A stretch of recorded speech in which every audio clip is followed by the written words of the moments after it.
everyone.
Everyone.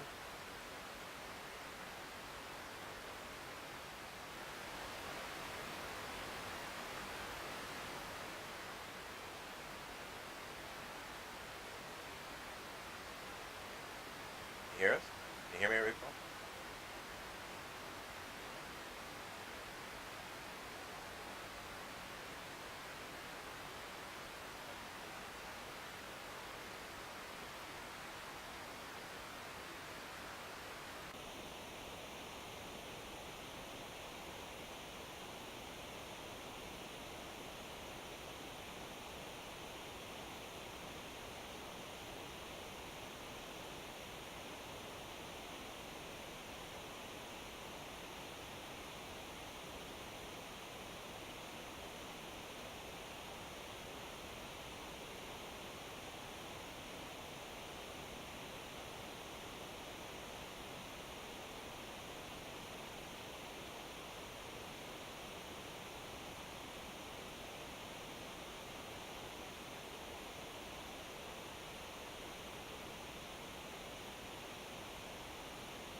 Everyone.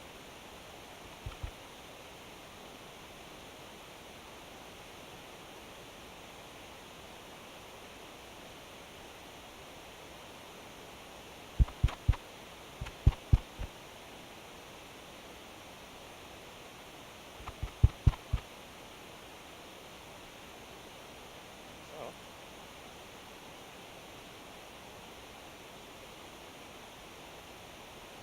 oh, can you hear me? There's a delay.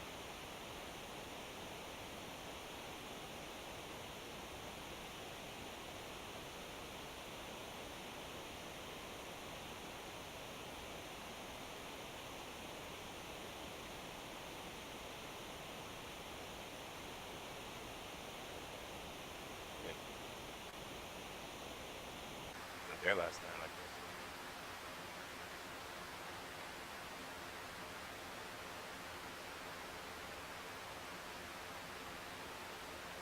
couldn't do the same exact thing now.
3.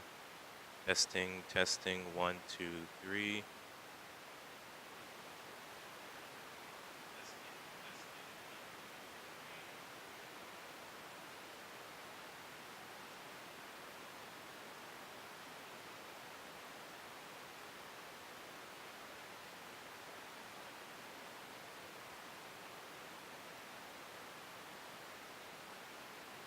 Your mic muted? Is your mic muted? Yeah. Is your mic muted? Yeah, my mic is on now. Can you hear me? I can hear you. Yeah. Your mic muted. Yeah, my mic is on now. Can you hear me? Yeah. Your mic muted. Yeah, my mic is on now. Can you hear me? The static went down a little bit. As good as I can get it for now. I guess we have to get another board, huh? I guess we have to get another board. I guess we have to get another.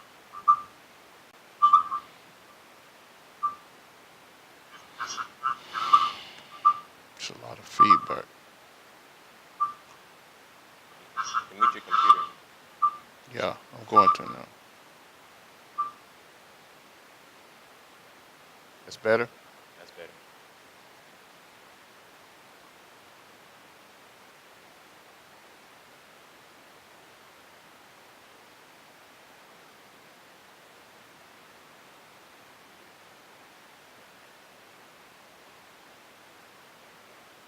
Okay, I guess we can open up for questions if the sound is good enough.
Everyone go ahead and ask your questions. Try and go with this as it is.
Are there any questions?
No questions at all?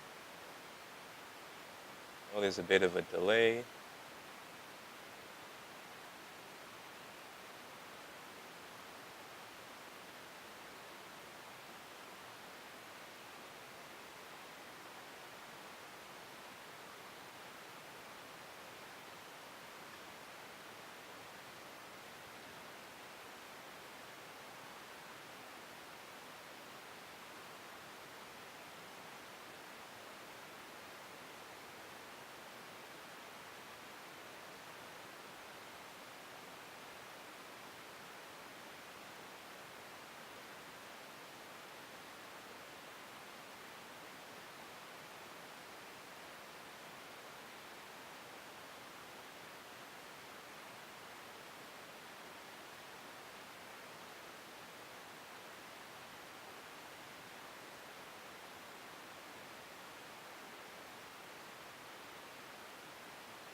There's a question that came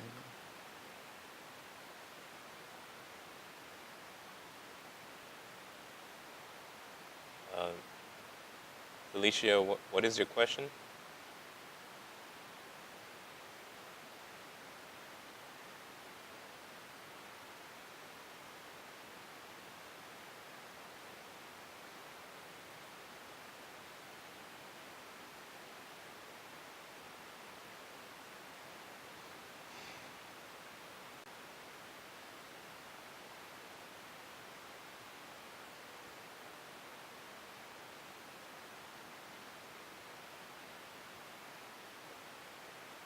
What did she say?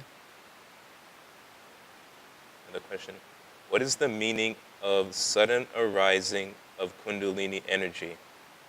For example, feeling the energy moving through the chakras and having spontaneous mudras while not chanting.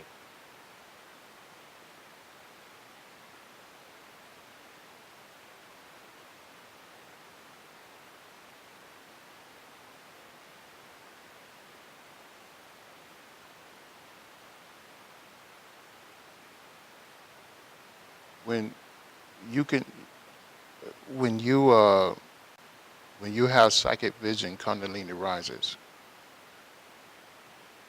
So it rises partially or faintly. Just like right now, you exist. The existing Kundalini or psychic energy, because Kundalini is actually psychic energy, is the energy that moves consciousness throughout the body. But the majority of Kundalini is locked away in the Muladhara chakra, the root chakra. So anytime you engage in psychic ability, you rise or redirect Kundalini in the body. So uh, usually, uh, when you're having psychic visions, Kundalini rises. So not a heavy concentration of it, but a redirection and redistribute of the Kundalini moves through the body. So like basic clairvoyance, the Kundalini rises to the sex center and maybe partially to the solar plexus center. And most of the Kundalini in the body redirect or redistribute itself in order to allow the merging of the physical senses, astral senses, and maybe even the etheric senses to allow you to see on multiple levels of existence.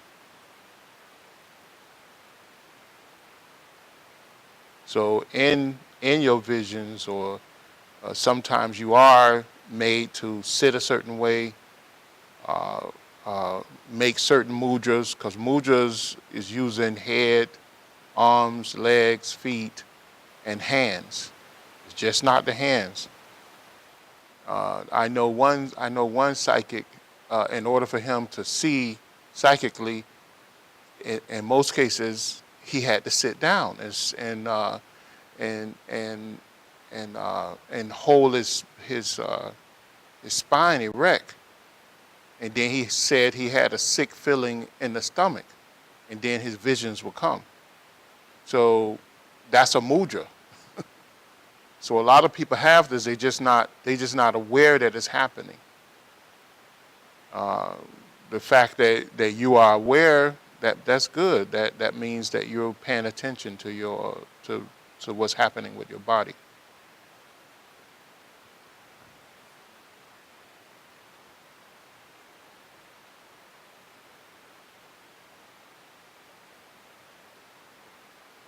Do you think the twin flame phenomena is real or myth? What is the twin flame? They have so many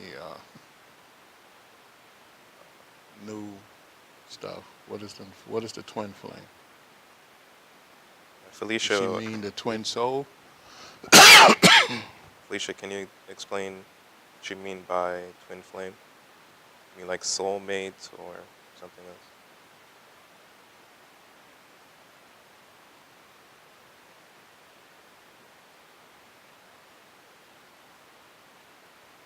So yes, twin soul. Yes, the twin soul or the soul mates does exist. Sometimes people have multiple soulmates because you have two soulmates, but those two soulmates' consciousness may be split multiple times in order to allow you to gain karmic experience through multiple reincarnations. So yes, it does exist. That's nothing new. That's ancient. And as you develop yourself and you are reborn, you may merge with multiple soulmates until you come down to the two soulmates again.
There's no other questions?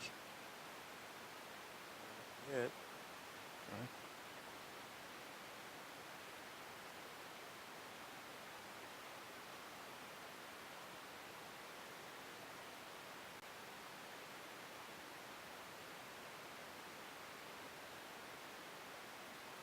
What would you say of the immortal Babaji Nagraj?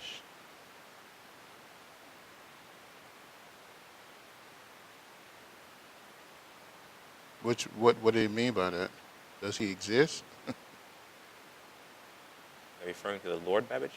Yeah, it have to be.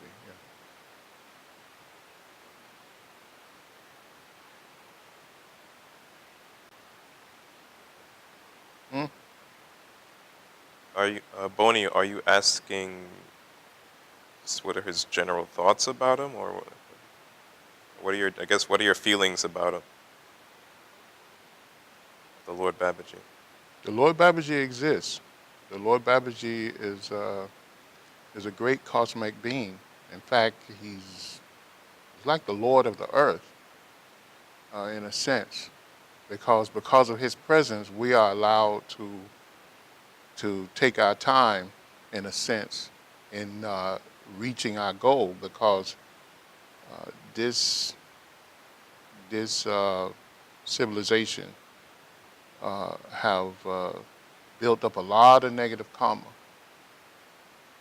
and just like a child who has his mother there to protect the child from sticking their hand in the fire and doing outrageous things, then the Lord Babaji is here to guide us, to make sure that we don't screw up this planet or ourselves, because we need this classroom. This planet is a classroom for us. The Lord Babaji is real. The Lord Babaji is one of the greatest masters that have ever came to this earth and have pledged to be here until all life leave this earth.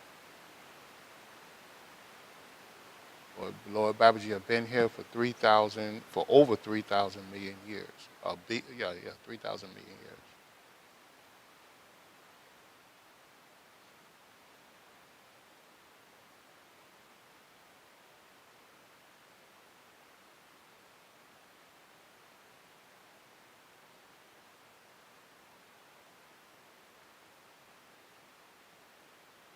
What are some benefits to smudging your home, and are there proper and improper ways to go about it? What do you mean by smudging? That's when you take like sage and incense and go I about mean the house, blessing the home. Blessing the home. cleansing the home. Yeah, that's what we call the blessing or cleansing the home. Yes, that's a good thing. Incense, certain mudras you can use in order to cleanse the home. Visualization practices by erecting the violet flame, and then sealing and blessing the every entrance and corner of the house. Also, you can grow certain plants with a certain incense around the windows of certain houses of the house, or the main entrance of the house. That helps to bless the house and clean the house.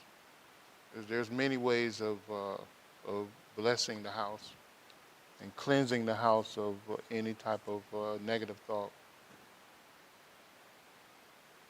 or entities that might want to gather there on the psychic planes.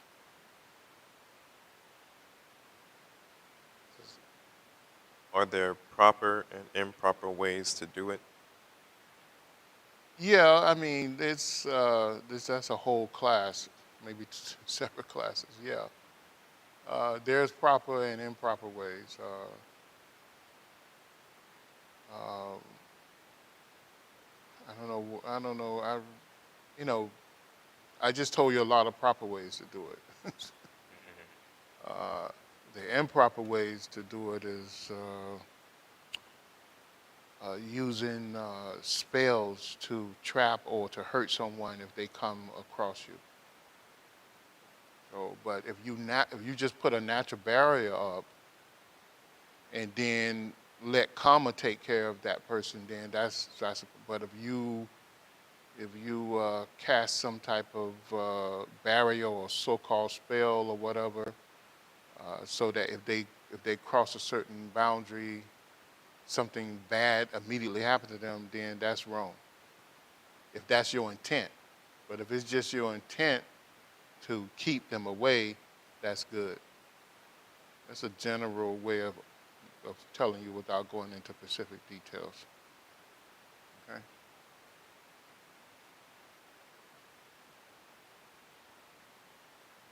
What do you think about astral projection?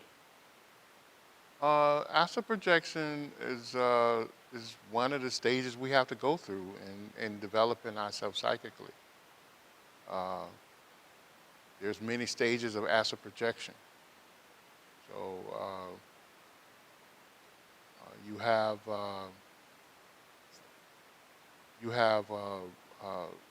astral sight, astral hearing, or you have a combination of both, which is remote viewing, some people call it, and then you have a physical separation of consciousness and body, and astral body from the body, and then you can travel a part of your consciousness within a humanoid body, which is like a counterpart of yourself, because you have many forms of an astral body, and you can go to a different location. And this is one of the basic forms of psychic powers, to be able to astral project.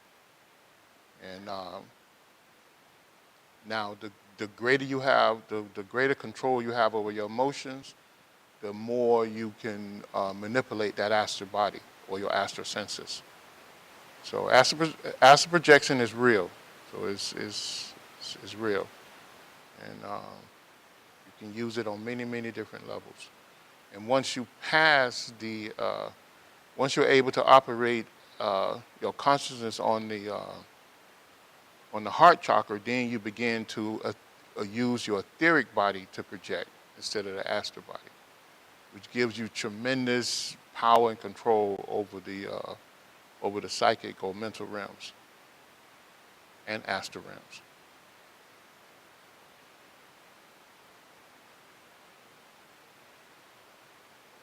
Everybody, can you give me a quick sound check? I know there's still a little bit of static, but I just want to make sure everything is coming in clear. You can hear Nehemiah properly.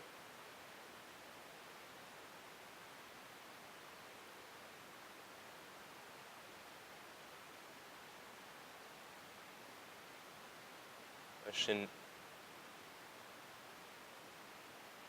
Thank you, Robin. Do you know of anyone today channeling an ascended master? It's not too many. I don't really know of. I know locations where it's done, but they are not open to the public. It's not too many people doing that. A lot of people claim they are, but they are not. In order to channel an ascendant master, you have to be able to create a ultra sonic and mental link on the higher consciousness, meaning that you have to bring Kundalini up to at least the throat and Christ chakra or third eye. A lot of people claim they can do this, but they cannot do it, just honestly. So it's not too many people. Maybe you have people that can send a signal out, and then an ascendant master can appear before them because they had permission from the ascendant master that they can do that. I know that can happen. But to actually have the ascendant master speak through them, it takes a lot of karmic manipulation to allow that to happen.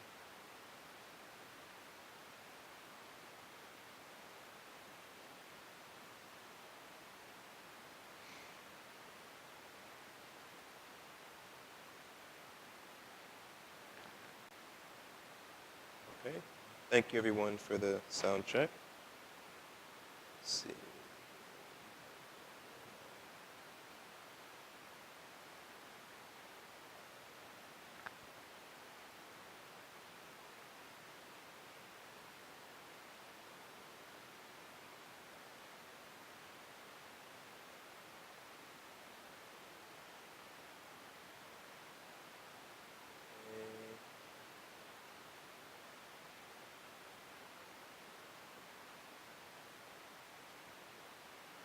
What What's the fastest way to spot a false teacher?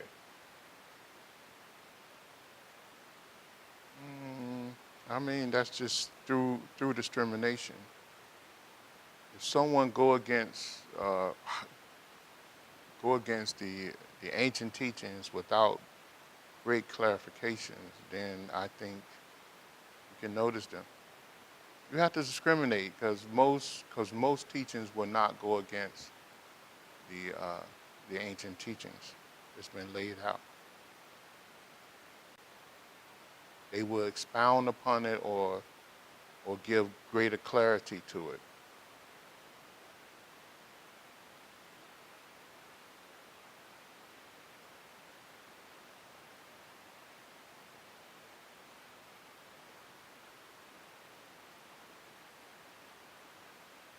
Lyle, can you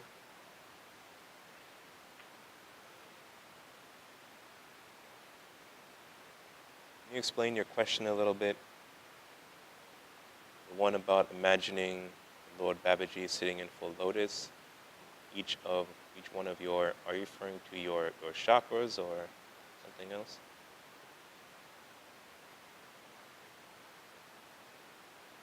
Okay. What about imagining Babaji sitting in full lotus in each one of your chakras? Which would be the best? Uh, in my opinion, it's not good to do that. I mean, I know some people advocate doing that, but Babaji is a real person. You can imagine that you can imagine that you are that you aspire to be like Babaji, but and then there's a proper way to work with the chakras. You should never imagine anything inside the chakra. You should always imagine something outside of the chakra, at least 6 inches in front of it. And that's just basic uh, uh, Raja Yoga and Kundalini Yoga and Kriya Yoga. That when you begin to use your imagination and visualization, you always visualize a symbol or something outside of the chakra, not inside of the chakra. So it's just basic. That's just basic rules. So because when you think, you create that thing. And if you put enough concentration to it, that thing becomes a machine. It becomes a mechanical, living extension of yourself. And it's like you create a chair inside of your body, and you don't want to do that. So or you create a car.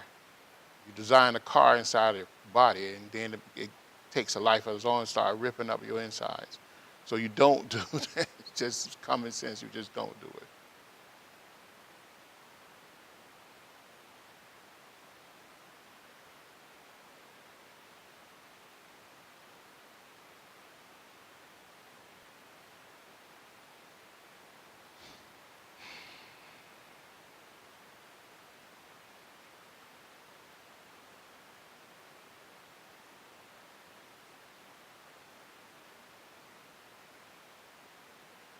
I hope that answered your question. What's the next question?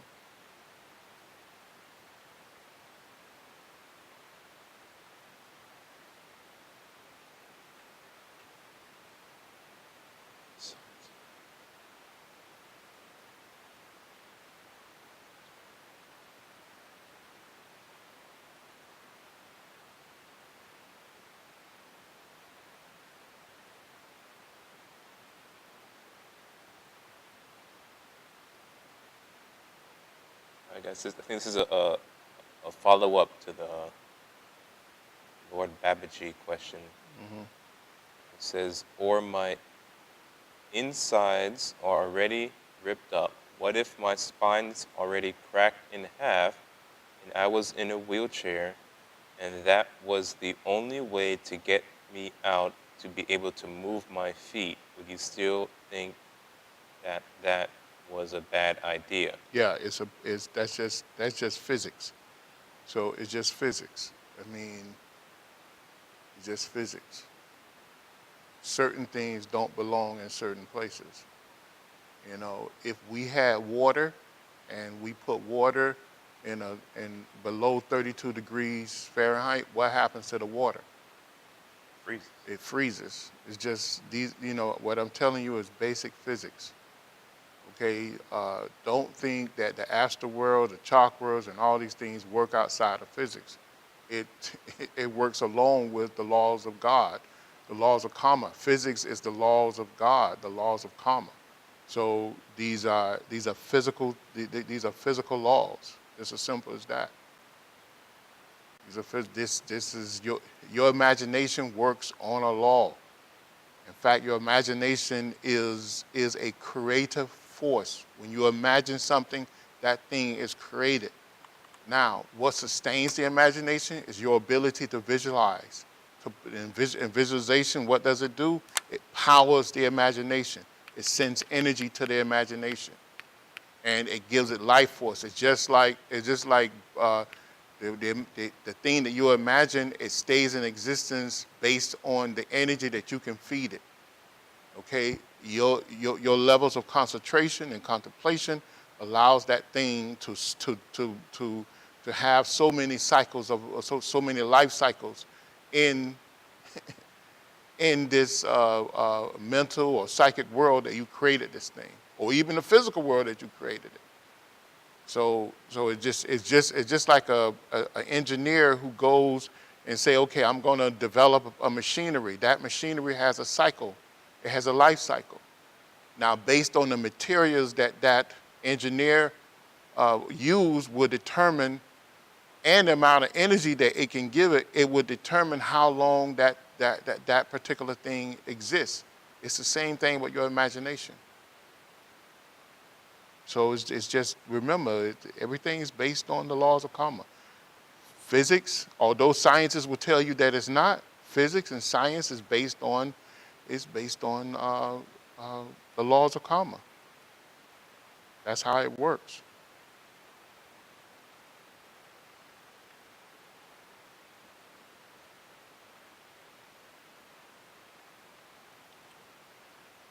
Okay.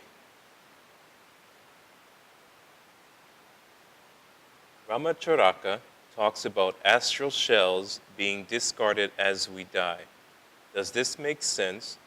Surely we need an astral body on astral planes. I thought perhaps Dr. King disagreed. No, No, he agrees. no, he agrees with that. What happens is you have, like I just said earlier, you have multiple astral expression.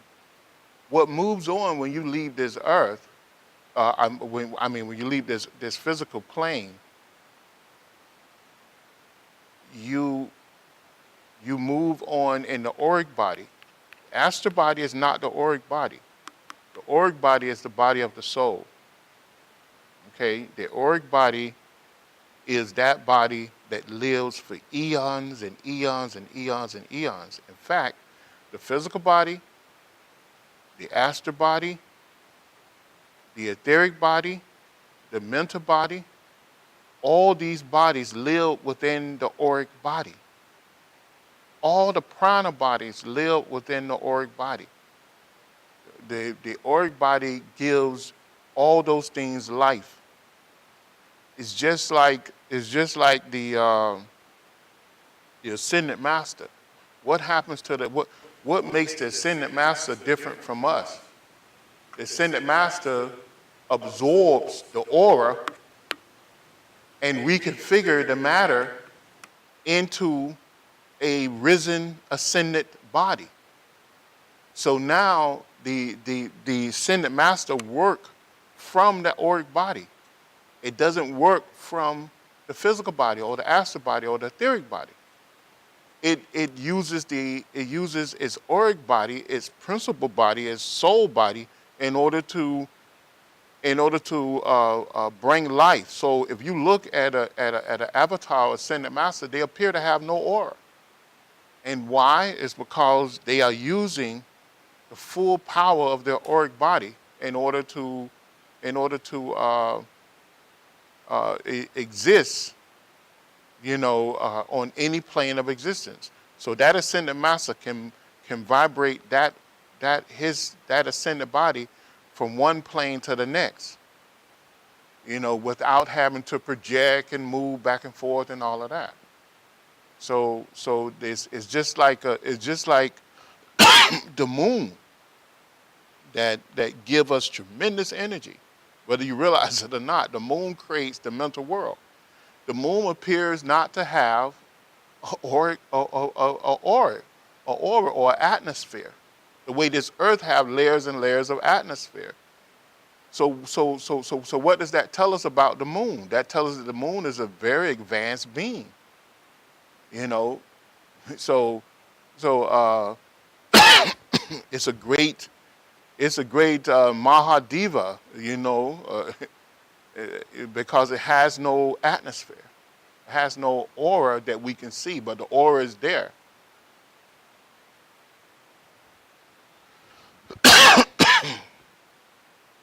I hope you understand what I just said. So just make it simple for you.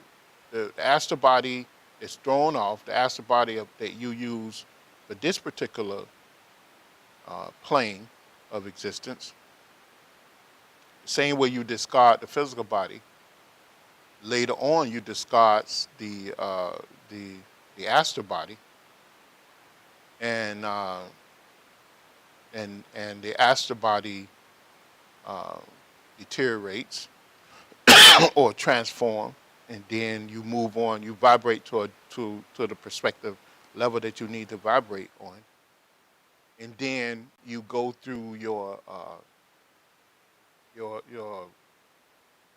hall of self-judgment or soul slumber or whatever they call it, and then your higher self creates another body for you to gain the lessons while you reincarnate on the astral or etheric planes. It creates another body so you can learn lessons through that particular body for a period of time, and then you die from the astral or etheric planes, and then you're reborn on this physical plane. Or sometimes you may die on the astral plane and vibrate to a higher realm or a lower realm. You may live on astral planes 2 or 3 times before you come back here to this physical plane. So that's the way it works.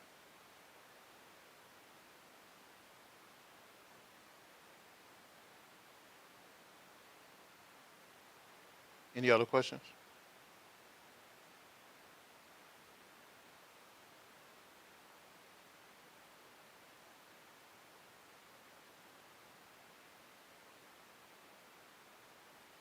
I had a semi astral projection and seen my astral arm, and it was transparent. I got scared. How do you overcome the fear of astral projection? They have not. That person they did not fully. I guess they said semi. If you would have let the astral projection complete itself, you would have seen that the astral arm was solid. It's one of the things you have to do. You have to get over the fear. I know a friend of my brother. He was doing astral projection. He was trying to develop astral projection. He was a scientist.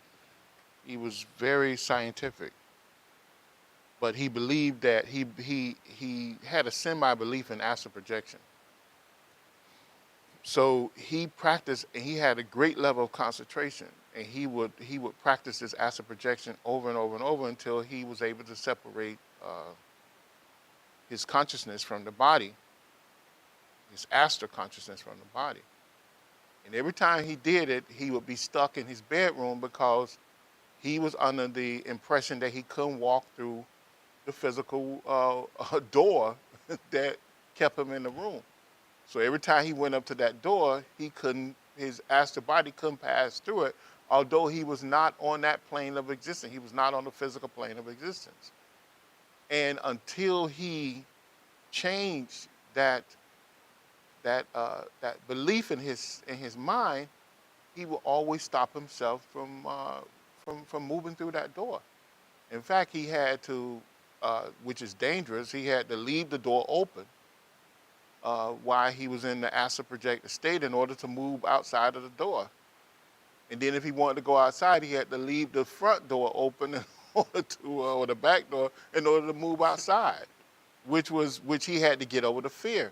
But once he got over the fear, he realized that he can pass through the solid objects of this physical realm and then move on to an etheric realm. But if he had really believed in the astral projection, he could have projected into a realm of the astral world without even having to exit the bedroom. But his physical mental belief system had to be transformed in order to allow all the power and understanding to be manifested on that astral mental physical world. So you have to get over those fears. You have to. That's why the 8 limbs of yoga is very important. You know, you have to go back to that basic formula of the 8 limbs of yoga. You know, which is yama, control your thoughts and actions. You know.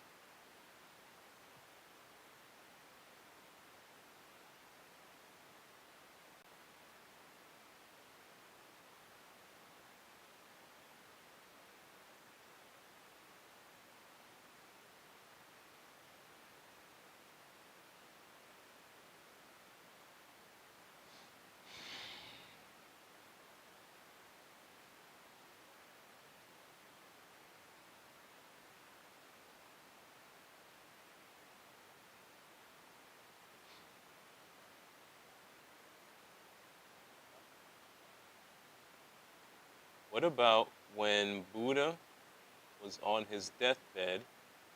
He said the most valuable knowledge, but kept it to myself, was the toddler Hatha Garbha, the Diamond Sutra. Is this like Patanjali Kriya Yoga or Abaji Kriya? I don't know. Abaji I would Kriya? have to look into that. That's you got many versions, many commentaries on on on that. So I don't know. I will have to look into it. You got to give me more information.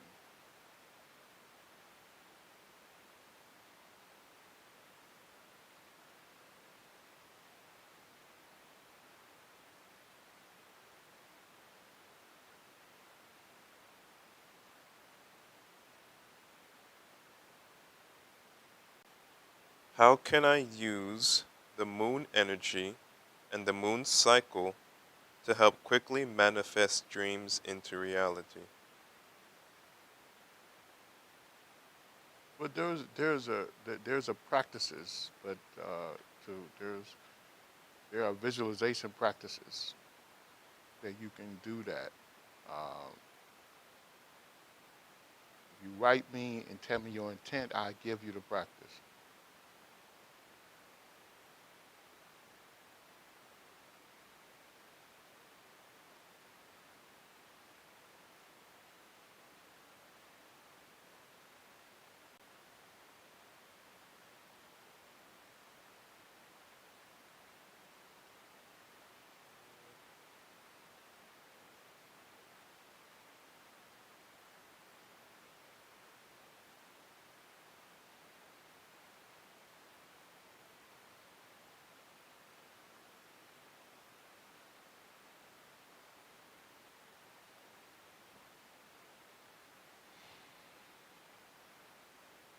Lyle, are you asking if that's a good tantra practice, or if that practice is in tantra? It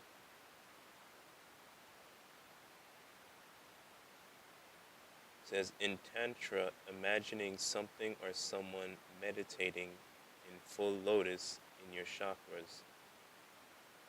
A question mark, but I'm not sure what the question is. Like I told you, though,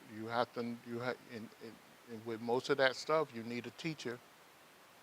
And if you want to come to me as a teacher, I'm going to tell you that the proper way to do that is to do it not in the chakra, but 6 inches outside of the chakra. So that's just basic understanding.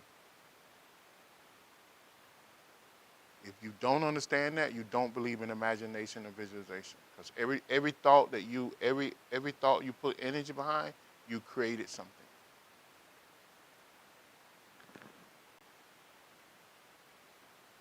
So unless that's a natural thought, then you don't want to create that inside the body.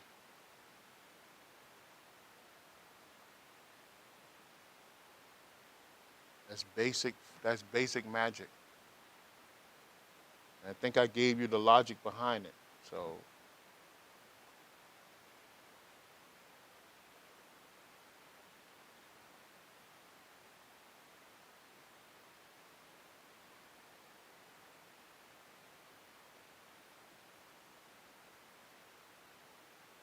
If Jesus raised Kundalini with tummo breathing, do you know what technique the Buddha used? probably the same thing. Buddha was very young. Although Jesus was young too when he first raised Kundalini, but Buddha,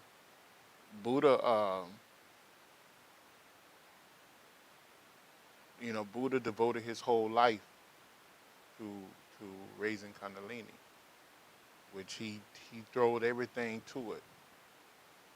And because Buddha was rich, unlike Jesus, uh, Buddha spent a lot of time to he's devoted a lot of time to his to his development.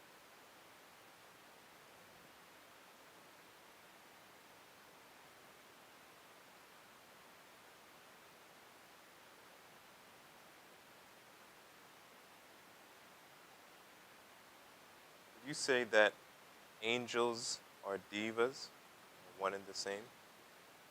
No, I wouldn't say that.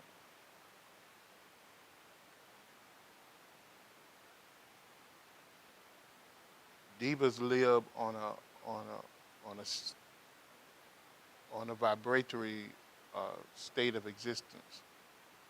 When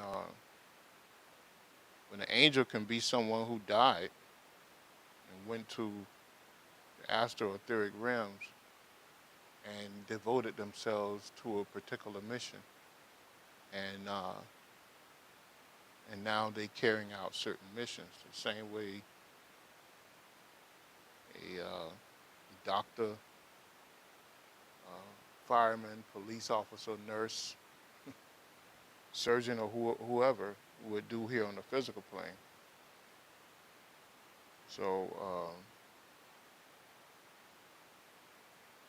no, I wouldn't say that. And an angel, a diva, is a loyal servant of the laws of karma.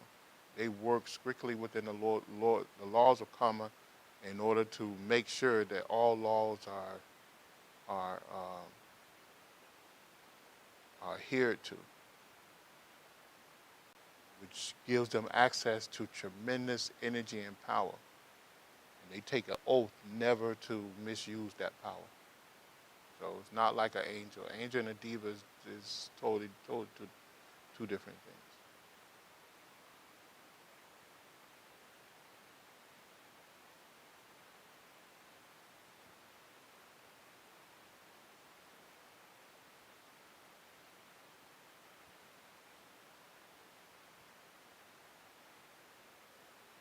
What does the phrase "thou shalt be no gods before my face mean Mm. said by Yahweh in the Bible?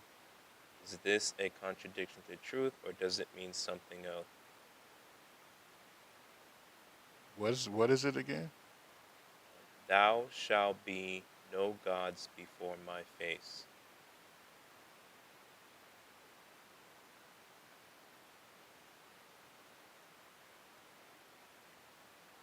Mm, thou shalt be no gods. James, do you know where in the Bible that is from? Where I mean, and then what's the What's the context? is it plural gods?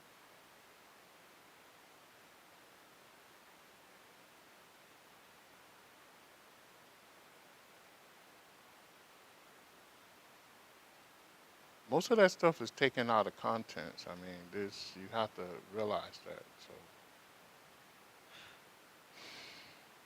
context is not what it is. And a lot of the stuff in the Holy Bible was written in symbology and aphorisms.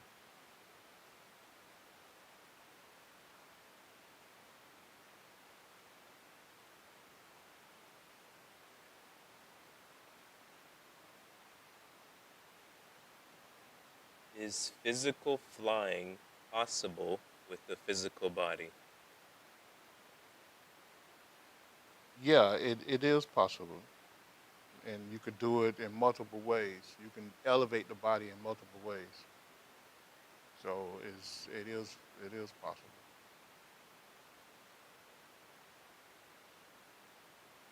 Uh, Probably one of the most safest way to do it is raising the power kundalini up to the heart chakra, and once you raise the power kundalini to the heart chakra, you have control over uh, the subtle energies in the body, uh, and you have control over all the subtle bodies. So that means you have control over the astral body, the the physical subtle body, the astral body, the etheric body, and the mental body. And then you can manipulate energies to bring about levitation or even metamorphosis if you wanted to with time. You just have to understand the dynamics of the energy, which you learn through samyamas. Do a series of samyamas and studies and whatever, and then you can manipulate that energy. You can even what a lot of people do in the beginning. They use the astral body or the etheric body in order to elevate the physical body. You know, uh, where they create the astral hands to lift the physical body to make the physical body appear to be weightless. And then another way they change the polarities within the auric or atmosphere of the body to allow the body to to elevate as well.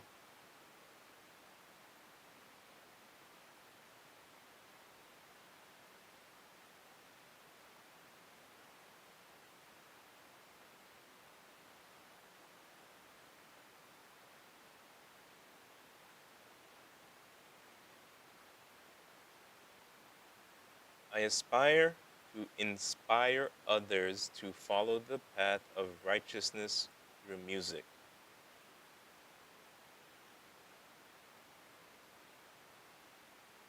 Um,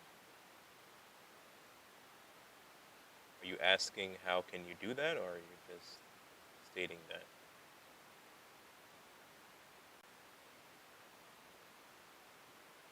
I think they're asking how to do that. I mean, just study music. I mean, I think that's a good challenge for a person. But music is totally metaphysical. There's a great metaphysical science behind sound.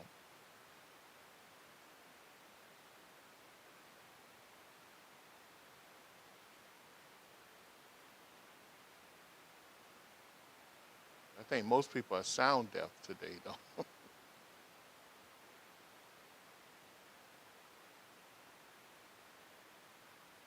Okay. Yeah. James, the verse is different than what you quoted. You shall have no other gods before me. You shall not make for yourself an image in the form of anything in heaven above or on earth beneath or in the waters below. You shall not bow down to them or worship them. For I, the Lord your God, am a jealous God, punishing the children for the sin of the parents, the third and fourth generation of those who hate me.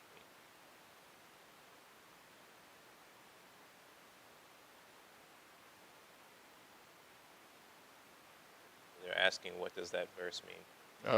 I don't know. That's just crazy. I mean, uh, why would God be jealous? That's the first thing you have to ask yourself.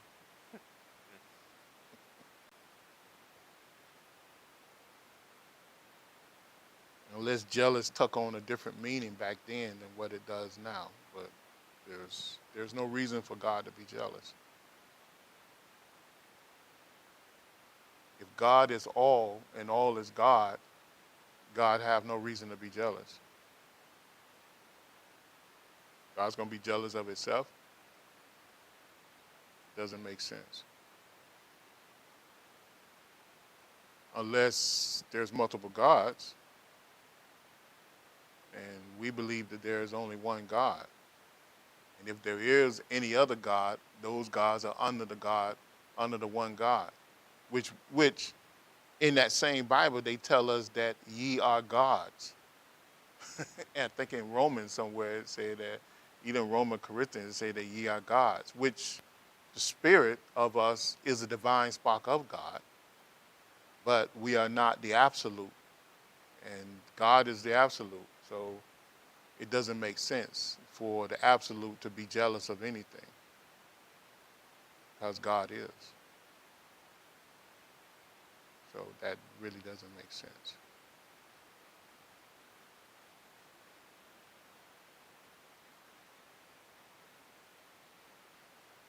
Can divas be reincarnated as people and vice versa? No, not necessarily. A diva can leave the divic realms and take on a physical body and come back. But why would they want to involve themselves like that unless they came for a mission? Because a diva is a more advanced uh, humanoid than the human, in a sense. So why would they want to do that unless they were on a mission to save or to do a particular job? But yes, they could. See when you had in creation, as the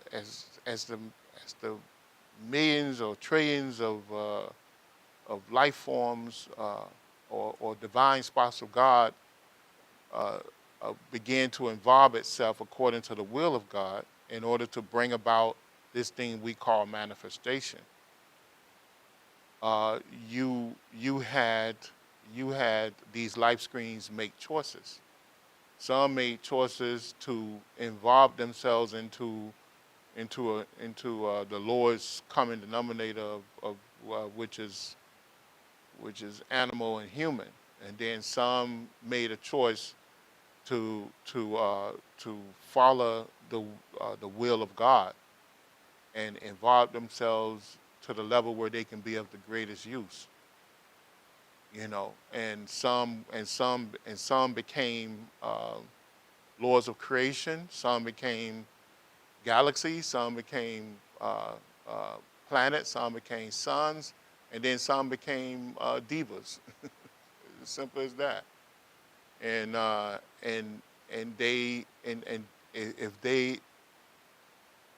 if they uh, was determined to take on freedom, which is freedom to follow the law, then they became an instrument of the law. If they took on free will, uh, then they were moving against the law in a sense, but only to be conformed by the law, which is animal uh, and human and humanoid life forms.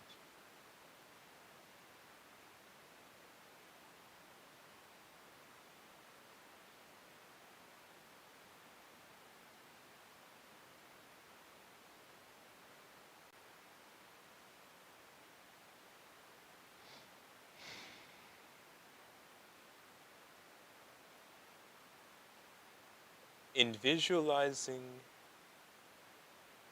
deities 6 inches from the in front of the chakra, does it make a difference if you visualize the deity facing you or facing away from you? It's back facing you. I prefer them facing me.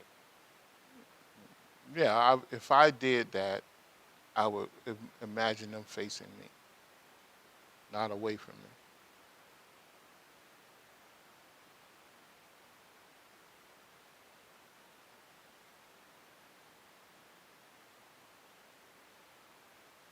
Can you partially activate a chakra and psychic abilities without having raised Kundalini?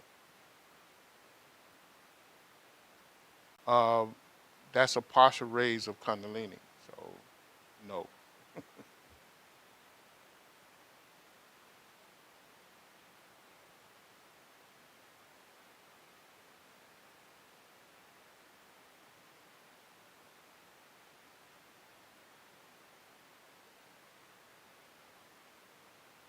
How do you know if you really are adept at raising your consciousness to the upper chakras at will? You mentioned some people think they are, but really not. Is it possible to really know? Yeah, it's possible to know. When you do it, you will know. It's as simple as that. When you do it, you would know. There would be no mystery to it.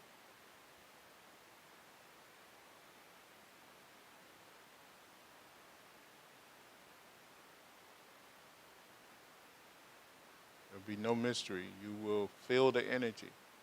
You'll have all the effects. Some people get violently sick from doing it. Most people do in the beginning. You will know. You'll have the feelings. You'll feel the energy. When you think about it, it's just the same way you know when things happen in your body in order to, and you can follow the sequence. Follow the sequence.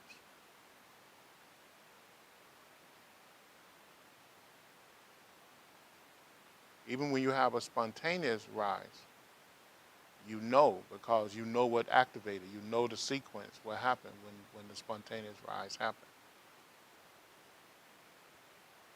So you know.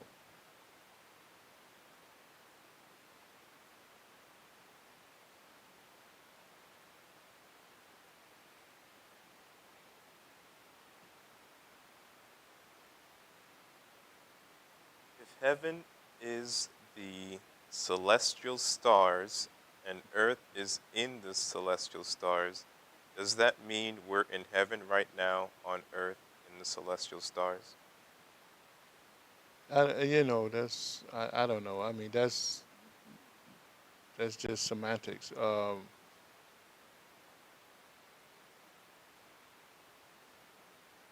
That's just semantics. The mystics believe that there's that there is multiple realms of existence around this earth, and each one of those multiple realms of existence represents major levels of consciousness, and those major levels of consciousness are, are signified and identified by the levels of chakras within the major line of chakras along the spine.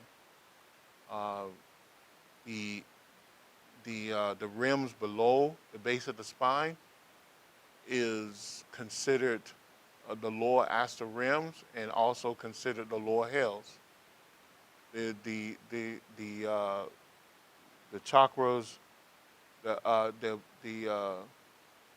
the chakras above the from the Muladhara chakra up are considered the lower heavens, uh, all the way up to at least the solar plexus chakra, and the chakras above the solar plexus is considered the higher heavens. So and those are the layers, and each heaven or hell is a layer, is a state of consciousness that you exist on.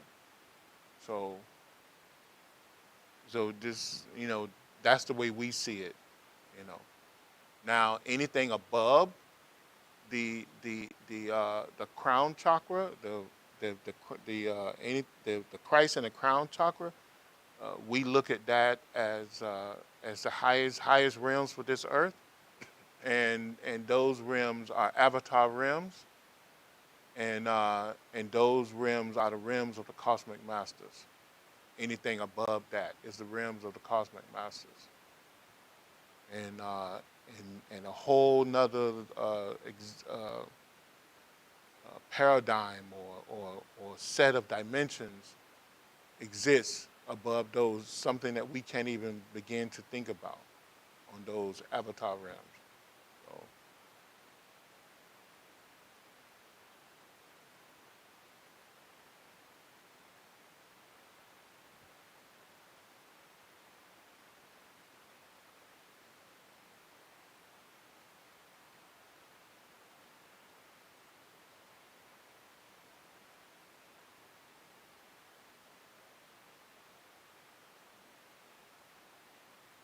Okay, this is going back to the verse in Exodus. mm-hmm. So I'm not saying he is. I'm not saying God is jealous. I'm just asking what it means. It obviously can't be literal. It's just the question of how they would have thought when seeing those verses. It may mean nothing, and then it may mean something. I don't know. I mean, you have to study it. I was back when I was in grade school and high school and junior high and high school. I studied the Bible thoroughly, and and I found that it was a book of symbology and aphorisms. if if if uh, if the Bible said you must fear God, that meant that you must respect God. It didn't mean, they didn't take on the same meaning that we would see fear. Fear meant to respect. If the Bible said that I knew that lady, that means you had sex with that lady. So you have to go back into the old English or Arabic or whatever they translated that from, and you have to study 2 or 3 books at the same time in order to get the meaning. So a lot of that stuff, when it says that God is a jealous God, it may mean something totally different from jealousy. That's what I said. I mean, so you have to really study that and to know what it means, you know.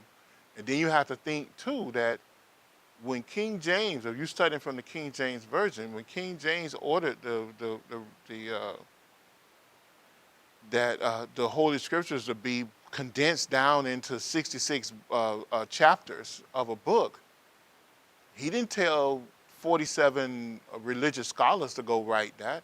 He went and got 47 scholars that he had control over in order to put his intent and his will in there, because we know that some of those books were not part of the Holy Scripture. Psalms was not part of the Holy Scripture. So I mean, it's a mixture of famous writers or poems and all this other stuff. So you have to go and study each chapter to see the origin of that and where it came from, and even in the New Testament, the the the uh, the the, uh, the disciples of Jesus most likely did not write that stuff. It was just a collection of things that they had said, and from folklore and from some people who tried to keep the teachings. Because when they found the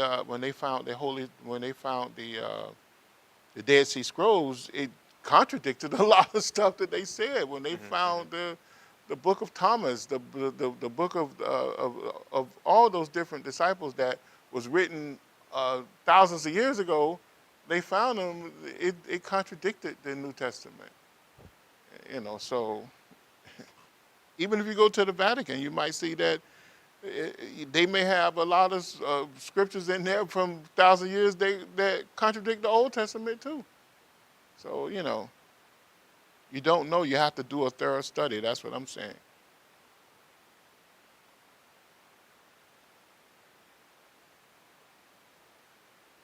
Okay.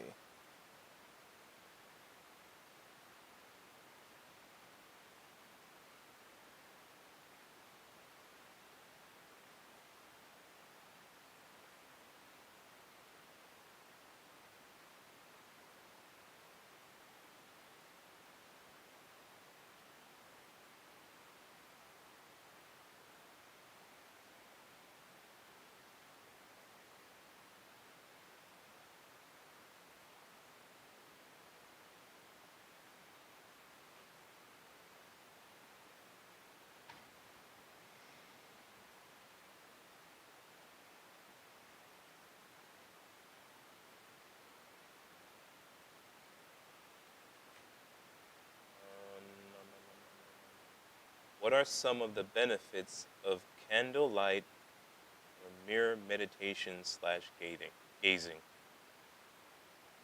That's a form of Raja Yoga. Some people say it helps to develop the psychic abilities and your concentration. First, it helps to develop the concentration, and if you continue to do it, then it helps to develop it aim on developing psychic vision, which in psychic vision is when your physical vision and your astral vision merges to allow you to see on multiple planes of existence. So one of the first things you'll begin to see a thin light around the physical body of most people, and then from that light comes color, comes different forms of color, which is actually the auric emanations coming from that person. Then after that, you'll begin to see the thought forms develop from that person, and you'll begin to see the physical state of an object or a person or whatever. Then you'll begin to see thought forms, but like by mirror gazing, by flame gazing, it helps develop those concentration, which leads to contemplation. Now, doing that, you should practice pranayama. In doing those exercises, you should practice pranayama, you should practice mantra, japa, and you should practice what Dr. George King called dynamic prayer. The combination of all those things help to develop and balance a balanced form of psychic abilities or psychic, vision, hearing, taste, smell, whatever, while engaging in those type of things.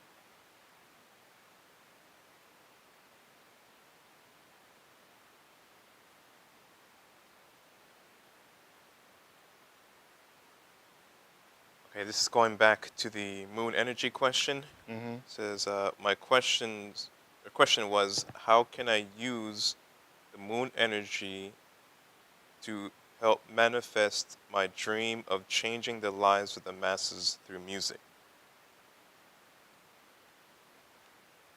Anytime you have deep thought or go and surrender yourself to the mental world, you're using moon magic, whether you realize that, because the moon creates the mental planes of this earth.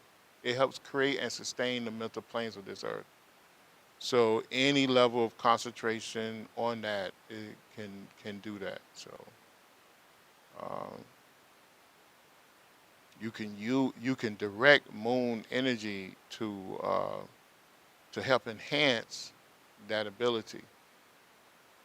But like I said, uh, there's practices to help do that, but I won't give it out openly like this.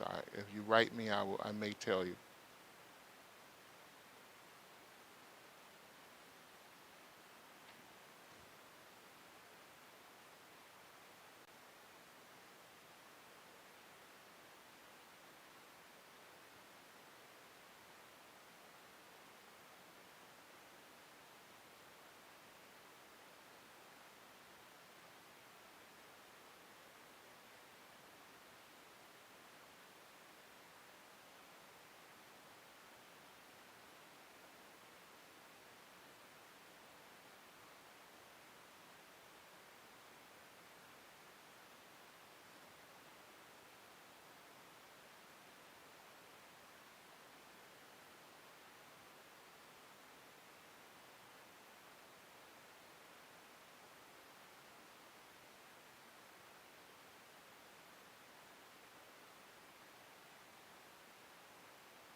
Waiting for him to read his question before I ask it. So,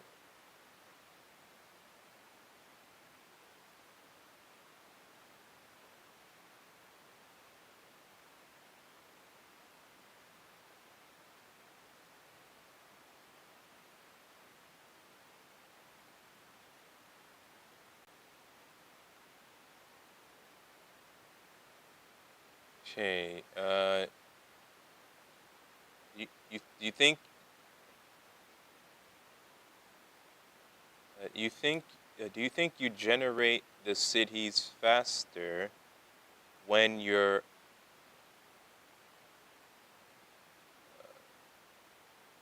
when you're meditating and condition yourself out in the elements, like for example, meditating at 2 or 3 in the morning when it's cold in the snow and raising your body heat, holding the mudra of the pinky and the ring finger at the same time, while you're fasting, eating no meat, no alcohol, and thinking only good thoughts, which at that time in samadhi, or no thoughts at all, only the inspiration of love, a combination all at the same time while you're meditating, reading inspirational scriptures before you meditate.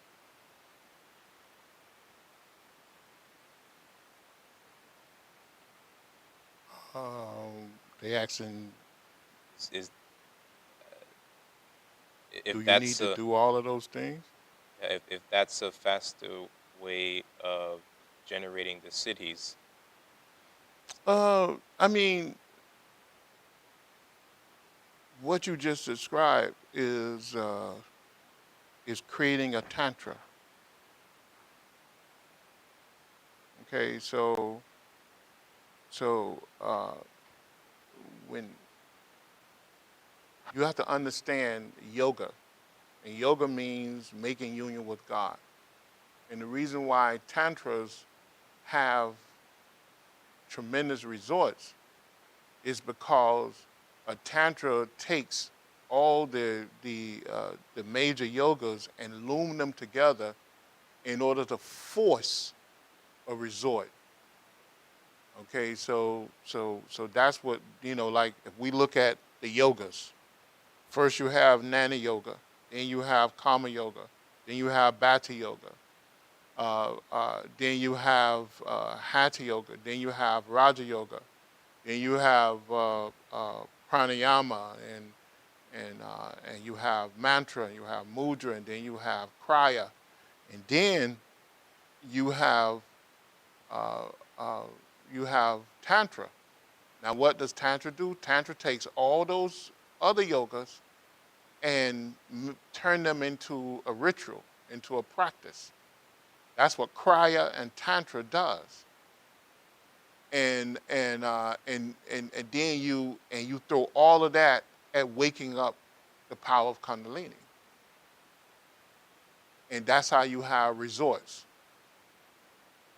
Okay, so that's what that is. That's a tantra. Now, some of that might work for some people, and some of that may not work for other people. The method in which he just talked about, he or she just talked about. But you create this tantra in order to awaken the Kundalini. And then when the Kundalini awaken, then you move into Kundalini yoga. And Kundalini yoga moves you into layer yoga, where you bring about a dissolution of consciousness. Because you wake up the power of Kundalini in order to dissolve the power of Kundalini. And by dissolving the power of Kundalini is by raising the Kundalini up. Because you move the Kundalini from the lower regions of the body into the higher regions of the body, or into what's called a vortex center of the body, of the auric body, which is the chakras. And you dissolve all consciousness there in order to move into the all knowledge space of that chakra, of that auric vortex center. And then you collect all the knowledge and wisdom that's been stored there for millions of years, or millions of lifetimes. You get a taste of that, and then you move the consciousness to the next level, to the next level. But what you're doing, you creating all the consciousness, you moving all the consciousness into up into the up into each chakra, in order to bring about a higher, a greater power, in order to unlock a higher level of consciousness. I hope that answered your question.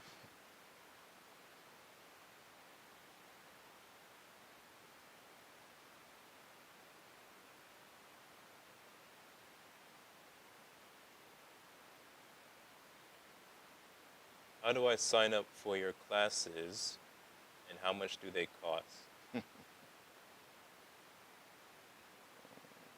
I don't charge for the classes, but we ask for donations in order to keep the broadcast going on.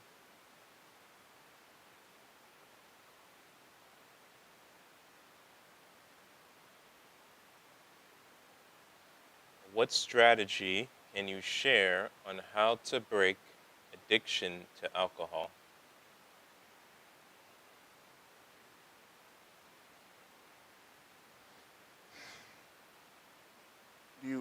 Well, I had a student one time that was addicted to alcohol, and you have to create a regimen. You want to be a mystic, you want to practice yoga, and you have to see. It's just like in psychology. Psychology is a mystic science, really. Any type of therapy or psychology it came from the mystics. Because what does the Raja Yogi do? He studies the mind. He studied how the mind developed. He studied cravings. He studied desires. He studied how to get rid of the impurities, what they call the impurities of the body. Uh, you know, Addiction is one of the things, is impurity. So you find all those things that you're addicted to, and you dismiss them one by one. So and you work on it every day. Every day you find what led you to that, and you control those pressure points. And little by little, you eliminate them from your life. You find out what the opposite of that is in order to stop you from doing that. And you reverse the thinking. You know, it's just like the great master Swami Sivananda said: if you have a sex addiction, then you need to look at every woman as your mother or as your sister. Before you see her as an object of lust. So you find those pressure points in any addiction you're dealing with, and you reverse the thought and the mental thought of it, And after a while, your consciousness will rise above that.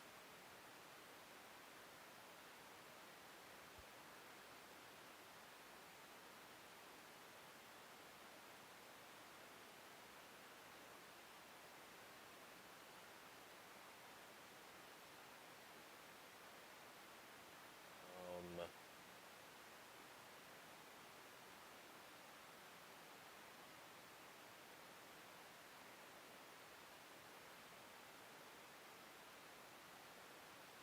Lyle, are those statements or those questions? They seem like you're commenting on what Nehemiah is saying. So I'm not sure if you want me to pose them as questions or just read them out.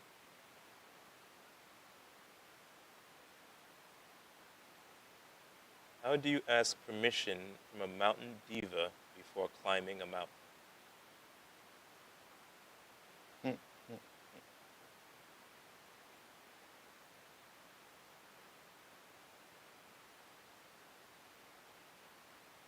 I don't know what I would do. I would visit there a couple of times, or I would mentally visit there, and I would just ask for permission, and then I would prepare myself in order to go.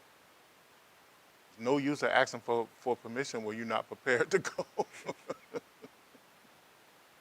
So I have climbed mountains before, so you have to be physically fit to climb a mountain. So you have to prepare yourself to actually go there, and then you ask for permission.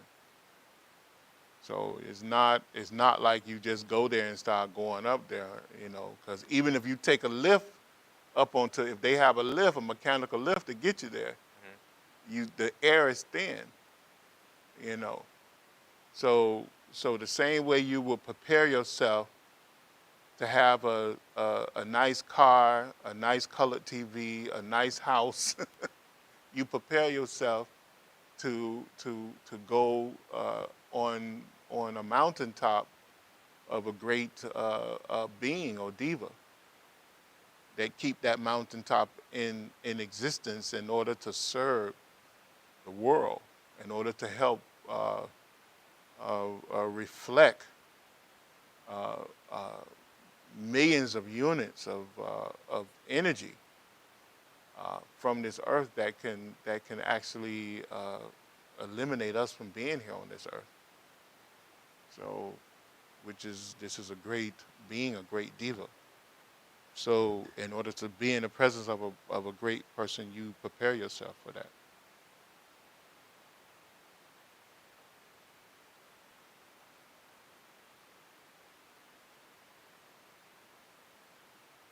Things are not that difficult to understand. It's very simple.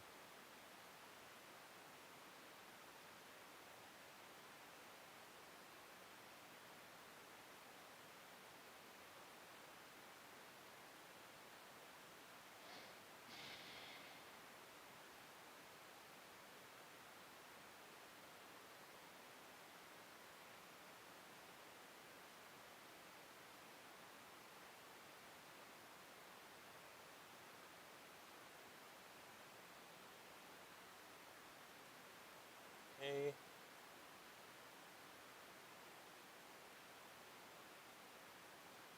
think having a purpose or an ideal is almost like a breakthrough instead of it taking years with a psychologist. You should understand and contemplate through your awareness what makes you achieve happiness through fulfillment, to combine all yogas into one, meditation and rituals and practices. Oh, wait, no.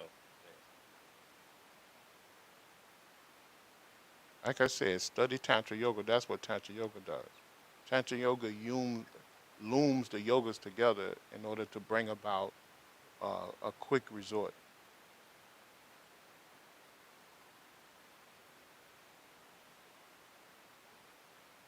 I did a class on that, right? I did a class that I went Tantra into yoga, that, a right? series of classes. Yeah, so just go back and look at those classes.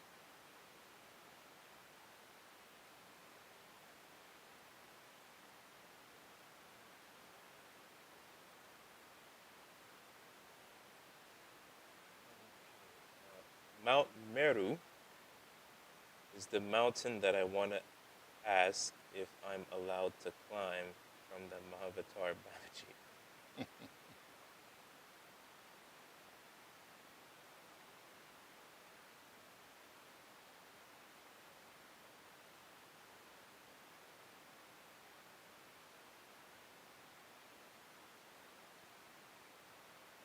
Reminder on how one can donate, email for PayPal donations. If you go to donate.mysticknowledge.org, it'll take you directly to our PayPal portal. I'll type the link in the chat.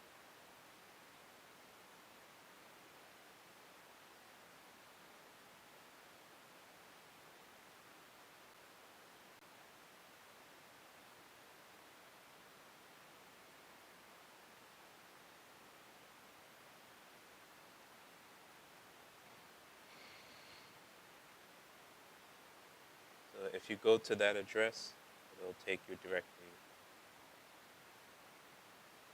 to the donation portal, our donation portal to PayPal.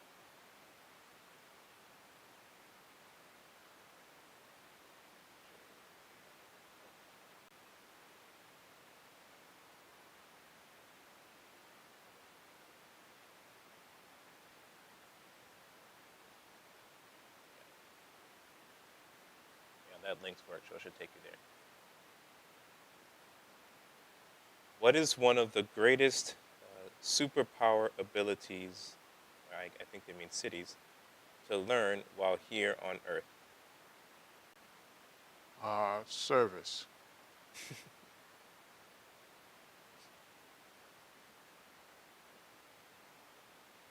And I literally, that's service. Mhm. That's what service does. Service balance the karma. And it burns up negative karma, and it balances the karma, and it makes you humble.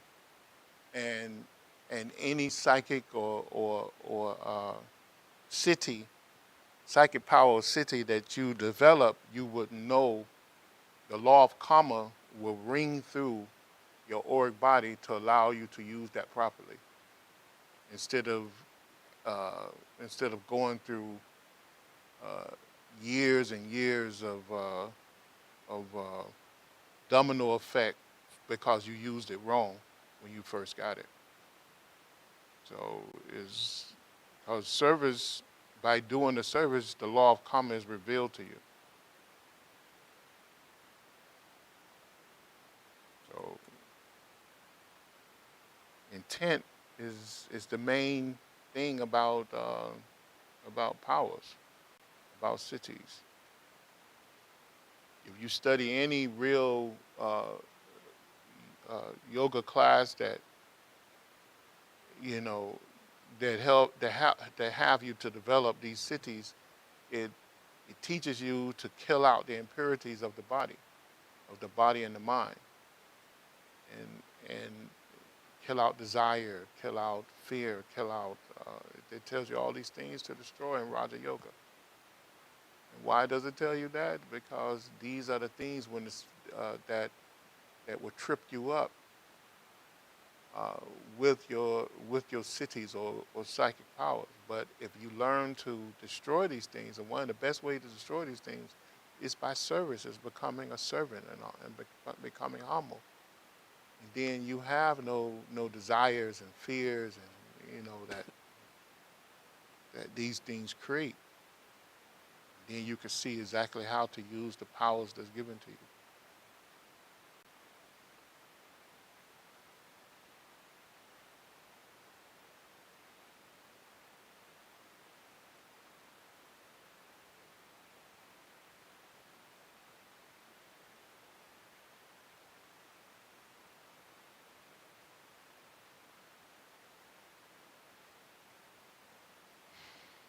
How do you know if he or if you're in communication with the real Babaji?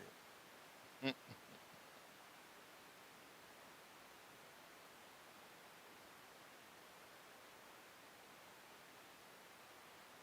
If Babaji was in communication with you, I think you would know. So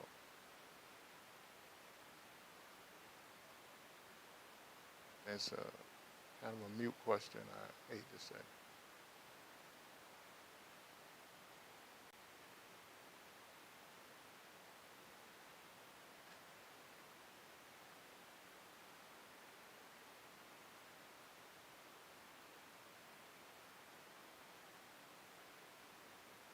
Uh, none, none. Not cities, as in like New York City, but siddhis, which is Sanskrit for psychic abilities. Kind of. She's saying, no, I wasn't talking about cities. I'm talking about superpower abilities. Yeah, cities is it's a Sanskrit word for psychic powers.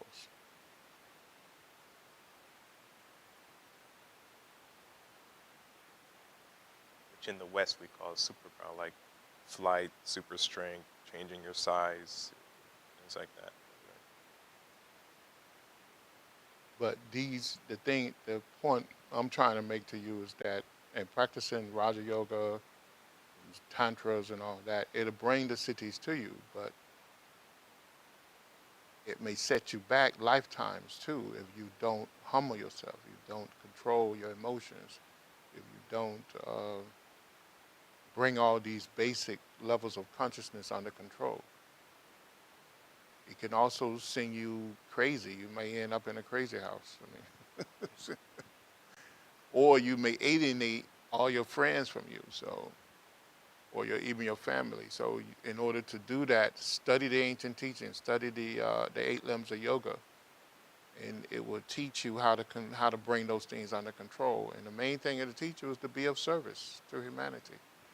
And that's one of the things that help you humble yourself so that the great superpowers can be given to you. Other than that, if they're given to you before time, then you can hurt yourself.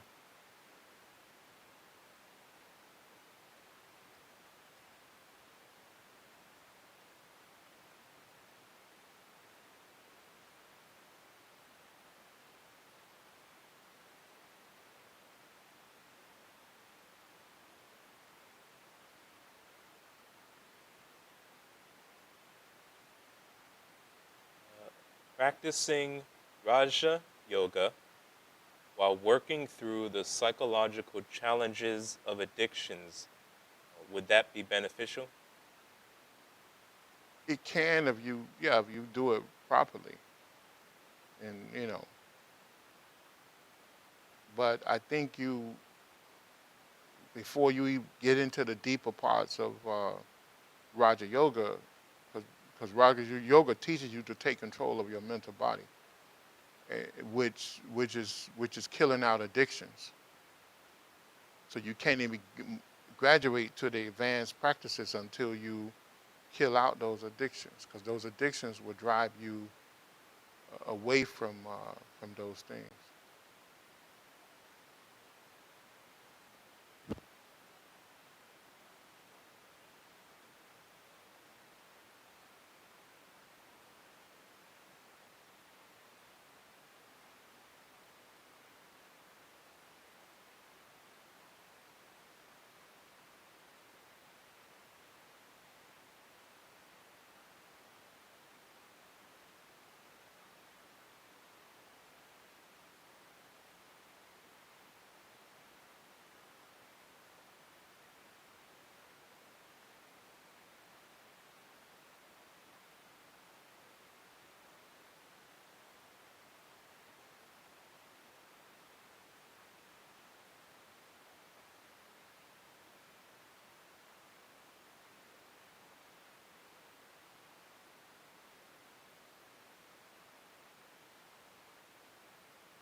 Is that all the questions? I just, guys, I let the stream run a bit longer today because we weren't able to properly broadcast last week. Well, are there any final questions?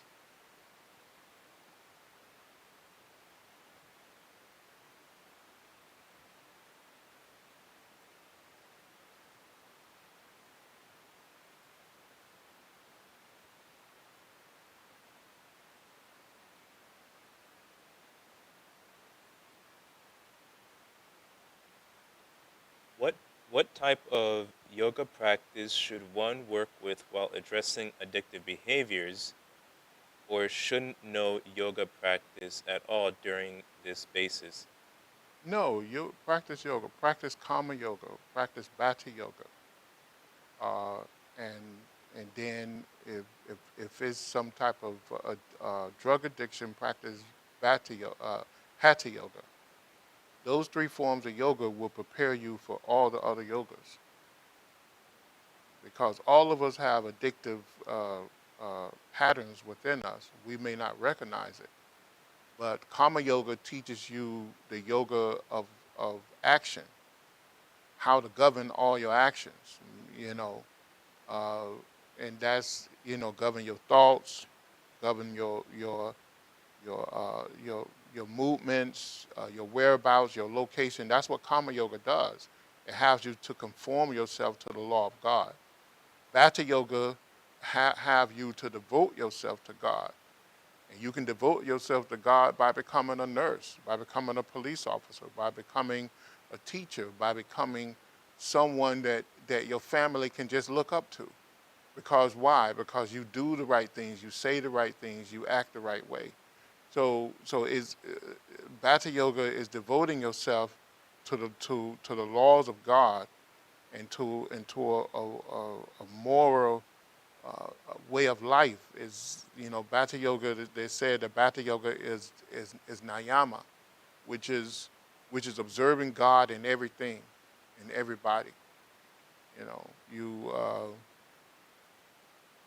you it doesn't matter who you are, what you believe in, what religion you believe in, as long as you live a decent life, then you become closer to God. And Bhatha yoga teaches you that, and Karma yoga teaches you that.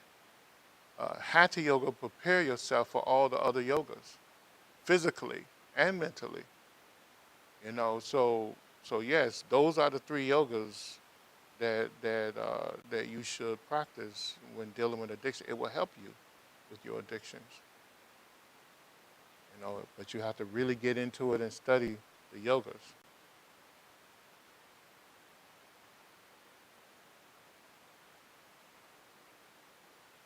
Can you expand on the process of doing the candle concentration, or provide a resource or someone who talks about this? Email me, and I will give you the resource, and I will expand on it.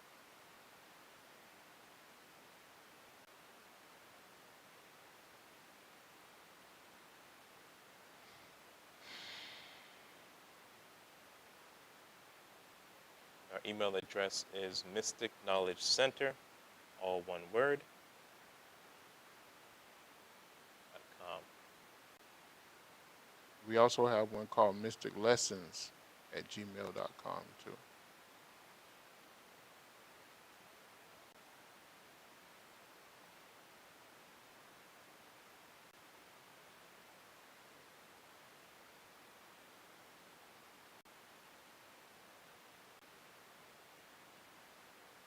Is that it?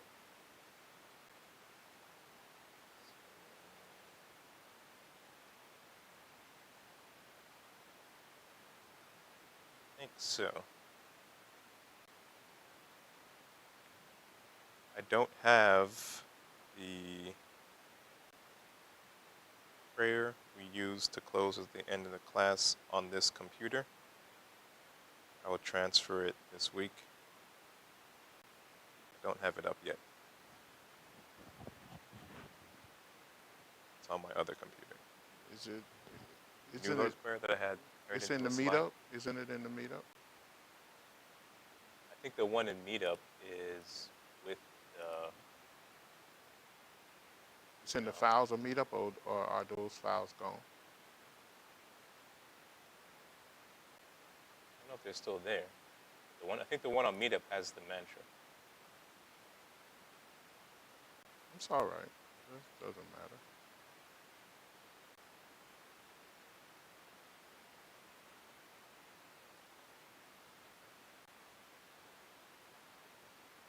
Meetup took down the file set. Did they? I I know don't they see was limiting you from putting more files there. I didn't think they was going to take the files down. it. Send photos.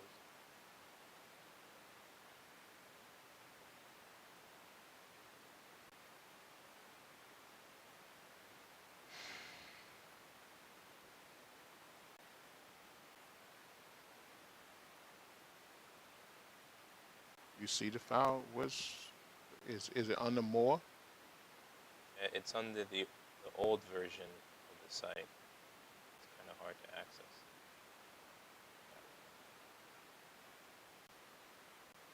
Which one is under?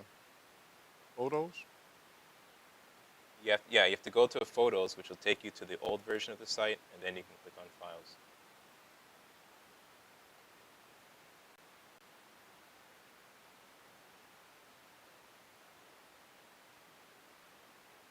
So I found it. You found the prayer? Yes. Wait.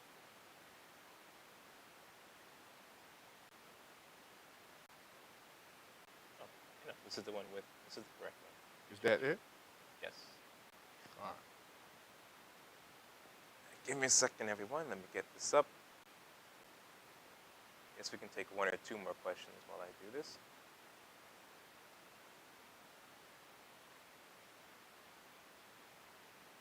Shouldn't the candle be your inner light that you focus on? Not necessarily. No. You have a physical candle that you sit in front of you.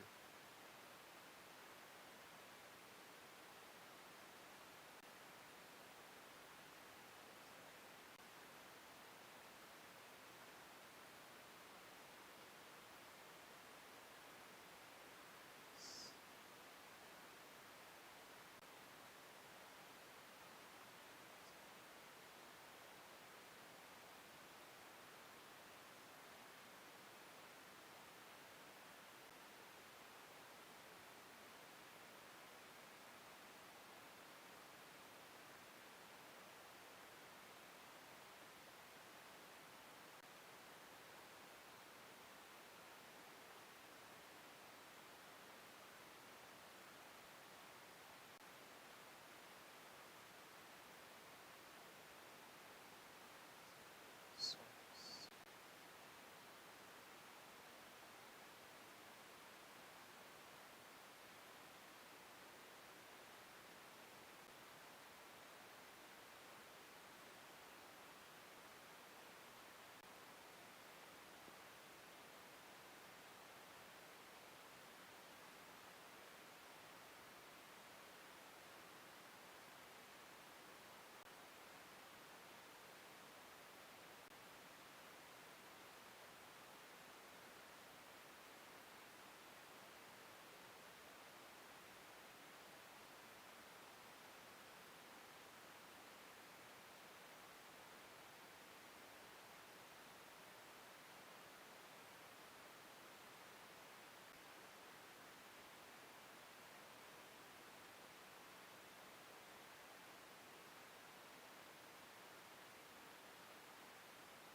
what is the subtle body?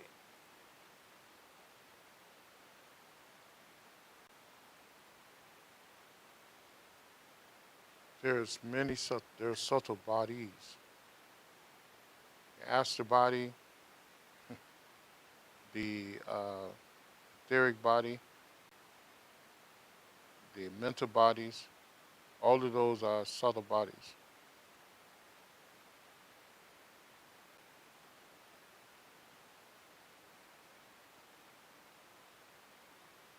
even the physical body, on the physical plane, you can, the nervous system is a subtle body of the physical plane. The circulatory system is a subtle body of the physical plane. So you have many subtle bodies.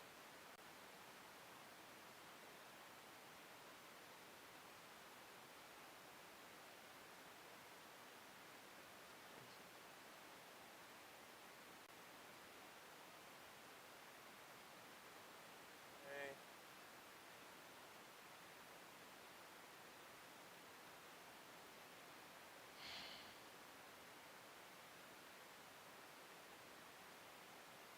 Lyle, you can best if you send that as an email, along with whatever the comments you may have, specific questions.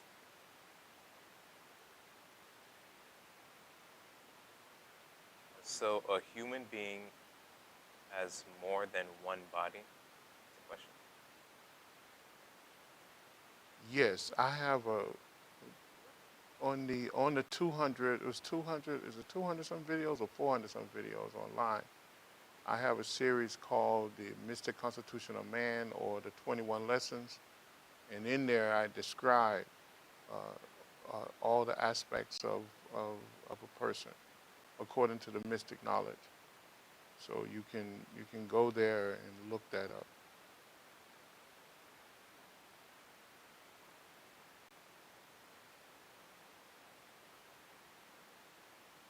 Okay.